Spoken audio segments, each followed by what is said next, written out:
Larson hard into the wall. It looks like the front right and the rear of that car. Did you see everything happen there, Junior? Yeah, when I saw Kyle, he was already sideways. Looks like he got loose on the corner on the exit of the tunnel. Maybe some contact with outside wall before he slid down in the inside wall, making contact there, hard contact. He's trying to get the car moving here. Slid back up into the groove. We are on board that car, so we'll have some great footage here. We'll see as he drives down into the tunnel. Got to carry that throttle, and the car's just too loose. You can see corrects it, gets into the wall of the right rear. Popping tires, hitting the inside fence. The scary part was here, sliding back up into oncoming traffic right in the racing groove. Luckily, everybody was able to avoid. But that's the trouble about running here, or the pressure, I guess, for these drivers, is they have to carry so much throttle through this tunnel turn, and you have to trust that that grip is going to be there. That car is going to be hooked up, be into the racetrack, and he got a big surprise, obviously, in the center of that corner with the car getting loose. And Junior, immediately on the radio, I heard, "We are junk," and as you can imagine, the team has now sprung into action down here in the garage, running back to the hauler, no doubt to get out the backup car for Kyle Larson. Second week in a row, 42 into a backup car in New Hampshire as well, so that one is, I like, junk is an official term, and that one definitely classifies. That can make it into Junior's junk yard. It's that bad.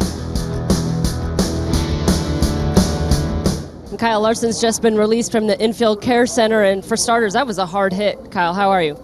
I'm fine. Just disappointed myself. It's 2 weeks in a row now. I've put my team in a bad spot. So you hate that I did that. I just got really loose and overcorrected some, and then spun to the inside and hit the wall. So I just hate that I did that. It's we only have today for practice, and don't have much time in between practices. So hopefully we can get some laps on the backup car. I was happy with last week and their efforts of getting that one ready, and then for how good it was in the race as well. So hopefully we can do it again today, but just mad at myself, and especially after doing it 2 weeks in a row.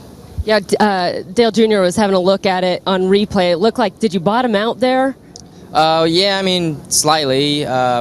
It's bumpy over there through the tunnel, but I don't really think that affected me. I was kind of loose through there the couple laps before, and just waiting for the tires to come up to temperature and all that. And I had really good grip through turn one that time. Got through there nice and tried to carry a lot of throttle through the tunnel, and just got loose. And like I said, I overcorrected it, and then got into the outside wall, and then down into the inside wall. So just got to stop being stupid.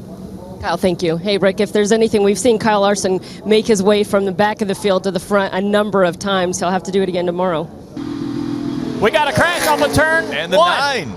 Bags, we got a crash over there. The 9 has hit the fence off of turn 1. Yeah, Chase Elliott got up the racetrack, and he bounced off the outside safer barrier. He's been able to keep the car obviously in a straight line. There is damage on the right side, the right rear, and all across the back of that Chevrolet. Chase Elliott is the latest to run into trouble here in the old tricky triangle this morning. Yeah, he's coming by me here. He's got big damage to the right rear. They're going to have to go to a backup car. The right front did not hit the wall. Looks like he must have gotten loose and chased the back into the fence off of turn 2, off turn 1.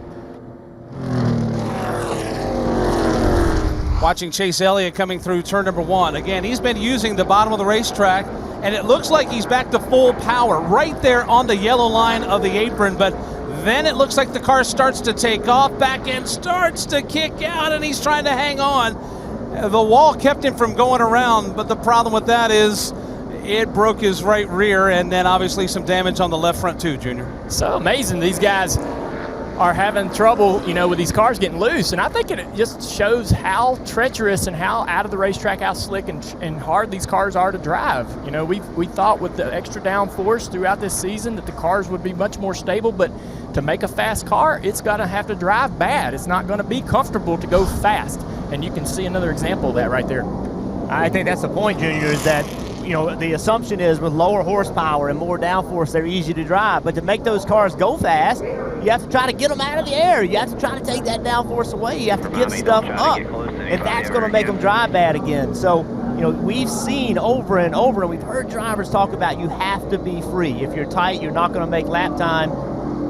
Think about the Hendrick Motorsports backups that they have used in the last 2 weeks. They're making it hard work on their guys back at the shop.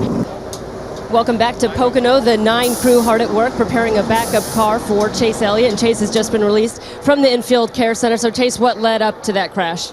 I just made a mistake and crashed. Tell me how tricky these cars is. Junior says it just goes to show how difficult they are to drive. They can be, for sure. I put myself in a pretty poor situation there and for practice. So apologize to my guys here and the people back at the shop. That was stupid. That's what you get when you make dumb decisions. How difficult on this enhanced weekend with such a short day? I think it's great. There's no reason why they should be any longer than this. But you shouldn't make decisions like that to put yourself in a bad spot. So completely my fault, and we will try to get this other car, going as soon as we can, and try not to crash again. Chase, thank you. Hey Motorsports fans, thanks for watching. Make sure you hit subscribe before you go for all the latest news and highlights across motorsports.